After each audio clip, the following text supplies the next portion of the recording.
भगवान की लीलाओं का गायन और भगवान की लीलाओं का श्रवण सबसे जल्दी निष्पाप करता है। निष्पाप करने वाला सबसे बड़ा तीर्थ है भगवान की लीला कथा श्रवण और गायन।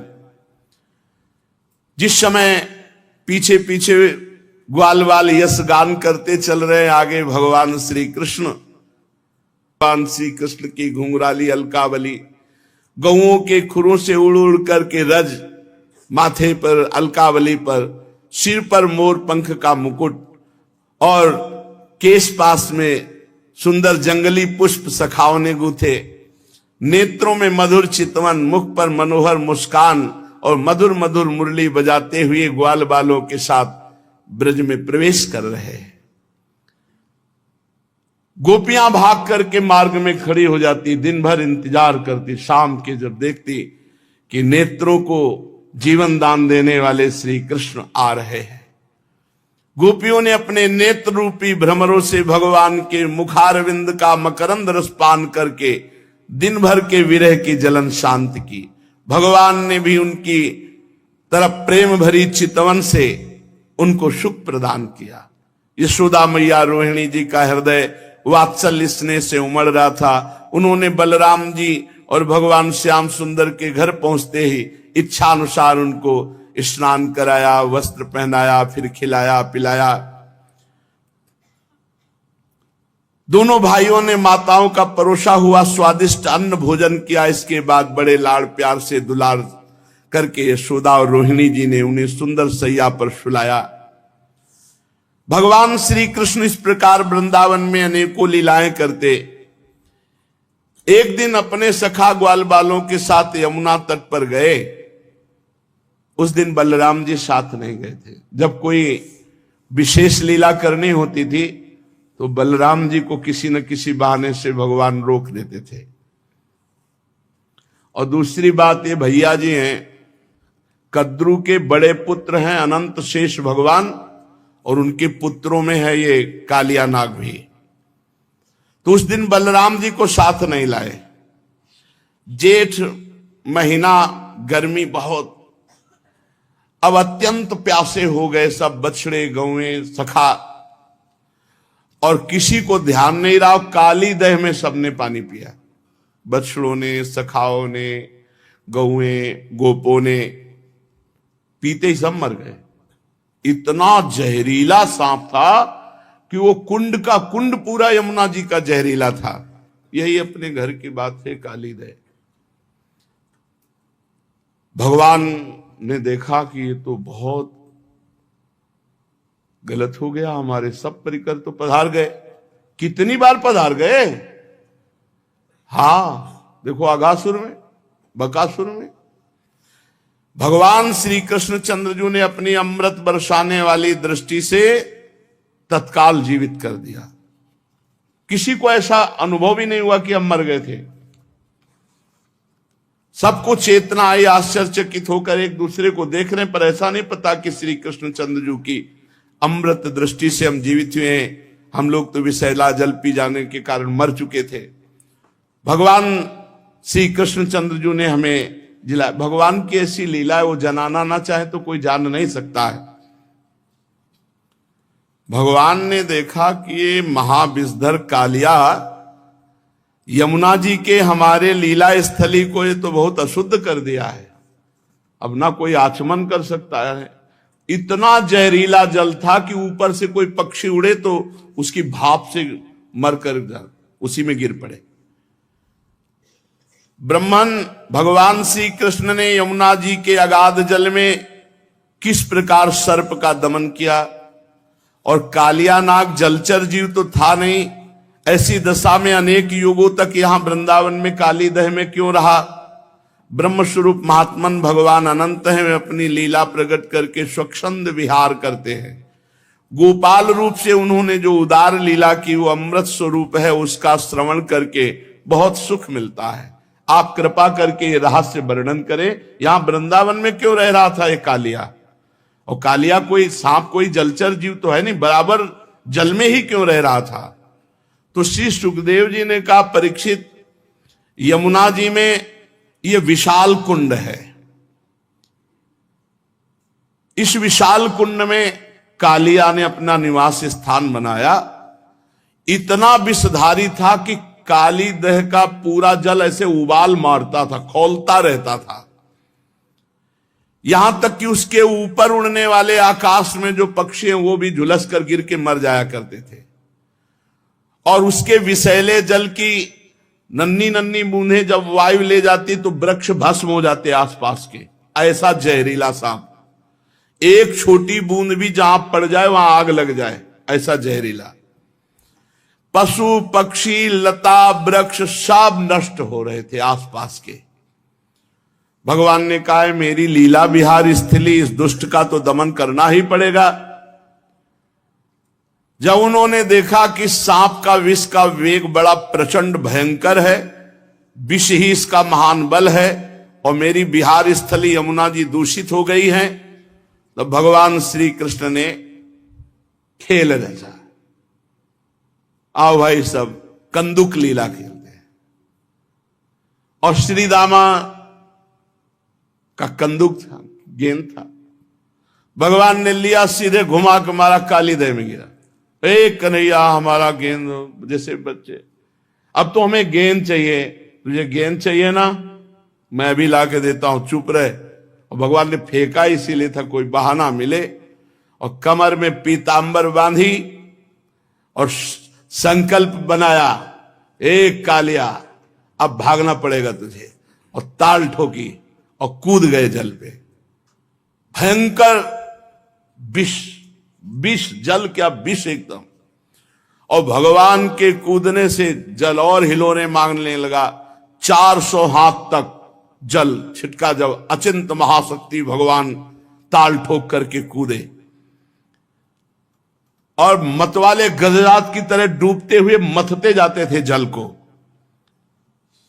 भगवान की भुजाओं की टक्कर से बहुत जल में शब्द हो रहा था, सो रहा था कालिया काली दह में।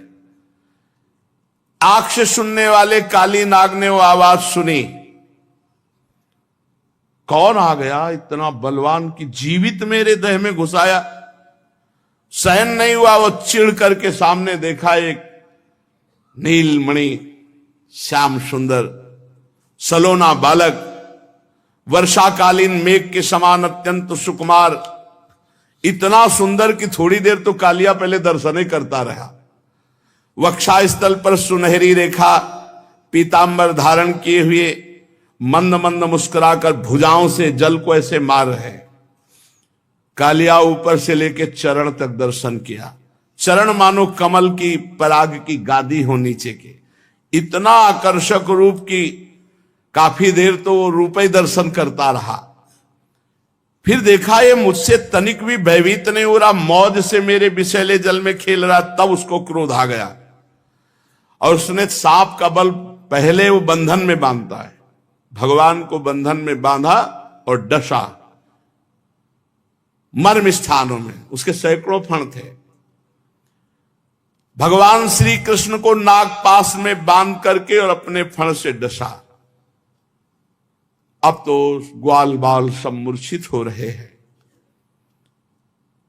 क्योंकि इन ब्रजवासियों ने शरीर सुहृद धन संपत्ति स्त्री पुत्र भोग कामनाएं ये सब त्याग कर भगवान श्री कृष्ण को ही अपना मानते हैं, इसलिए ब्रजवासी सर्वश्रेष्ठ है।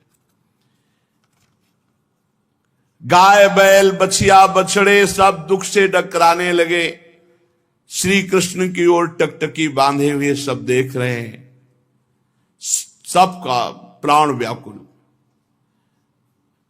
इधर ब्रज में बड़े उत्पात शुरू हो गए। अब शकुन देखकर नंद बाबा ने कहा कि बलराम तुम आज यहाँ क्यों हो? श्री कृष्ण के जरूर कोई घटना घट गई, जरूर घटना घट गई। बड़े भय से व्याकुल हो गए। भगवान के प्रभाव को तो जानते नहीं, वात्सल्य भाव है। बस ये अपशकुन देखकर लगा कि आज तो किसी दैत्य ने श्री कृष्ण का जरूर अहित कर दिया। भय से व्याकुल हो गए, क्योंकि इन सबके प्राण मन सर्वस्व श्री कृष्ण ही थे। भागे ब्रजवासी, नंद बाबा, उपनंद, समस्त ब्रज गोपियां, बूढ़े बच्चे जवान सब। इतने में भागते हुए एक सखा ने आके बताया, गजब हो गया, कन्हैया काली दह में कूद गया और सांप ने जकड़ लिया। अब तो बलराम जी व्याकुल नहीं है, क्योंकि जानते हैं कि हमारे ऊपर शयन करने वाले सांप से तो उनको कोई भय है नहीं, और उनको विष से क्या भय है। ब्रजवासियों को इतना आतुर देखकर हंसते हुए कहा, तुम धैर्य रखो, श्री कृष्ण कोई ऐसे बालक नहीं है, हम जानते हैं अपने भाई के प्रभाव को, तुम धैर्य रखो। लेकिन ब्रजवासी प्यार जो प्रभु से ही केवल किए हुए हैं, सब यमुना के समीप पहुंच गए, सब देख रहे। बाबा मैया तो कूदने ही वाले थे, बलराम जी ने जबरदस्ती बाबा को रोका और युवतियों ने, ब्रज युवतियों ने, मैया तो भारी व्याकुल। जब दूर से देखा कि कन्हैया नाग पास में बंधे हुए, तो मैया तो बेहोश हो गई कुंड के समीप ही। नंद बाबा भी मूर्छित जैसे हो गए। भगवान मुस्कान भरी चितवन से इशारा कर रहे, सब शांत शांत शांत। लेकिन हर ब्रजवासी को, मेरे प्राण प्रिय श्याम सुंदर को सांप ने डस लिया, सांप ने कस लिया, मेरे तो प्राण वल्लभ जीवन सर्वस्व है। जब यशोदा मैया को होश आता है, कूदने के लिए दौड़ती, फिर ब्रज युवतियां गोपियां पकड़ लेती है, अश्रुधारा, शरीर चेतनाहीन। फिर ब्रज गोपियां कहती हैं कि सुनो, 6वें दिन पूतना को मारा था, आप बल तो याद करो, आपके लाला का कोई ऐसा बल नहीं कि सांप मार डालेगा। पर अधिकांश तो धीरज बंधाने वाले नहीं थे, सब मूर्छित पड़े हुए थे। नंद बाबा के तो प्राण श्री कृष्ण थे, जब देखा सांप ने पकड़ रखा है, बहुत विकल। बलराम जी ने बाबा आप समझो, ये हमारे श्री कृष्ण कोई, पर कौन समझने वाला। तो बलराम जी ने अपनी भागवती शक्ति का प्रयोग किया, सबको जड़ता भाव, कोई कदम आगे नहीं बढ़ा सकता, नहीं तो इतने प्रेम में कोई समझा नहीं, सब काली देह में डूब जाते। अपने भागवतिक बल से सबको जड़ता भाव प्रदान कर दिया, सब एक कदम नहीं चल सकते।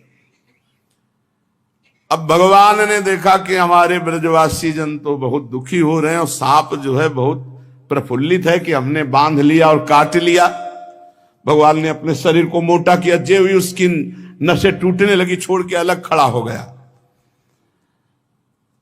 फिर आग बबूला होकर के कालिया नाग ने फुफकार मारते हुए भगवान के ऊपर चोट की, नथुनों से विष की फुहारें निकल रही, यानी कि काटे तो जहर। कुछ सांप ऐसे होते हैं, ऐसे करते हैं तो धार जैसी विष की गिरती है। अब भी हैं ऐसे कुछ सर्प हैं, लाल लाल आंखें किए मानो भट्टी तप रही हो और मुख से लपटें निकल रही थी। काली नाग अपनी दोहरी जीभ लपलपा करके दोनों ओठों के किनारों को चाटता हुआ, विष उगलता हुआ भगवान के ऊपर प्रहार करता। और जैसे भगवान श्री हरि के वाहन गरुण जी सांपों से खेलते हैं, ऐसे श्री कृष्णचंद्र जो खेल रहे, पैतरा बदलते वो प्रहार करता, अपने को बचाते। और ऐसे पैतरा बदलते कि हर बार उसके फड़ों पर भगवान थाप का प्रहार करते। अब उसका बल क्षीण होता गया। भगवान ने मारी थाप और छलांग लगाई और चढ़ गए फड़ों पर। कालिया का कितना सौभाग्य, जो मुनियों के हृदय में भी ध्यान में नहीं आते, वो सीधे चरणारविंद मस्तक पर। कालिया के मस्तक पर लाल लाल मणियां थी, सर्प मणि। उन मणियों से भगवान के चरणों की और शोभा हो गई। नृत्य गान समस्त कलाओं के आदि प्रवर्तक जगत गुरु भगवान श्री कृष्ण नृत्य करना चाहते हैं। ये देख करके देवता गंधर्व अपने अपने संगीत वाद्य और भगवान उसके सिर पर नृत्य करने लगे। नृत्य के आचार्य आदि प्रवर्तक है, सब विद्याएं इन्हीं से प्रकट हुई। भगवान के प्यारे भक्त गंधर्व सिद्ध देवता चारण देवांगनाएं जब देखा भगवान नृत्य करना चाहते हैं, तब बड़े प्रेम से मृदंग ढोल नगाड़े दुंदुभियां पुष्पों की वर्षा करते हुए ये सब बज रहे, ताल के साथ भगवान नृत्य कर रहे उसके फड़ों पर। अखिल ब्रह्मांडों का भार लिए हुए भगवान उसके फड़ों, नस नस टूट गई, सारा अभिमान चूर चूर हो गया, मुख से खून उगलने लगा। और जो फण नहीं झुकाता तो ऐसी ठोकर मारते नाचते हुए एड़ी की बस खून उगल देता। प्रचंड दंडधारी भगवान के चरणों की चोट से कालिया नाग की जीवन शक्ति क्षीण हो गई, मुंह से नथुनों से खून उगलने लगा, चक्कर काटकर बेहोश हो गया। तनिक चेत होता, जहां आंख खोलता विष उगलता, भगवान जोर से चरणों की ठोकर मारते उसके फणों पर। नाचते नाचते भगवान ने उसका सब बल और अहंकार रौंद डाला। पुराण पुरुष महाबली भगवान श्री कृष्ण के चरणों पर खून की बूंदें ऐसी पड़ी थी मानो कालिया ने रक्तमय पुष्पों से भगवान के चरणों की पूजा की हो। तच्चित्र तांडव विरुगुण फलात पत्रो रक्तम मुखैरुर्वमन नृप भग्न गात्र स्मृत्वा चराचर गुरुम पुरुषम पुराणम नारायणम तमरणम मनसा जगाम। भगवान तांडव करते हुए फणों को उसके ऊपर छिन्न भिन्न हो गए। अब जब देखा कि बस मरने वाला ही हो तो उसे याद आई, हे पुराण पुरुष पुरुषोत्तम भगवान नारायण हमारी रक्षा कर। और ये पता नहीं कि वही चढ़े हुए हैं। भगवान श्री कृष्ण के उदर में संपूर्ण विश्व ब्रह्मांड है। भारी बोझ से कालिया का ये छोटा मोटा बलवान नहीं, गरुण से लड़ पड़ा था, गरुण जी से। और जब गरुण जी का प्रहार पड़ा तो भागकर यहां छुप गया। भगवान की प्रहार से सब अहंकार चूर हो गया, छिन्न भिन्न हो गए फण उसके। खून की उल्टी करती हुई भगवान नारायण का स्मरण किया। उसकी पत्नियां हाथ जोड़कर भगवान की शरण में आई, नाग पत्नियां चोटी खोल करके। यह अत्यंत दैन्य भाव होता है। और बड़ी घबराहट, और पृथ्वी पर लौटकर साष्टांग प्रणाम किया। पृथ्वी पर लौट गई, हाथ जोड़कर प्रणाम किया और भगवान श्री कृष्ण से अपने अपराधी पति को मुक्त कराने के लिए वो स्तुति करने लगी। नाग पत्नियों ने कहा, न्यायो हि दंडः कृत किल विशेषमिस् तवावतारः खल निग्रहाय रिपोः श्रुतानामपि तुल्य दृष्टिर् धत्से दमं फलमेवानुशंसन अनुग्रहोऽयं भवतः कृतो हि नो दंडो असतां ते खलु कल्मषापः यद्दंड सूकत्व ममुष्य देहिनः क्रोधोऽपि ते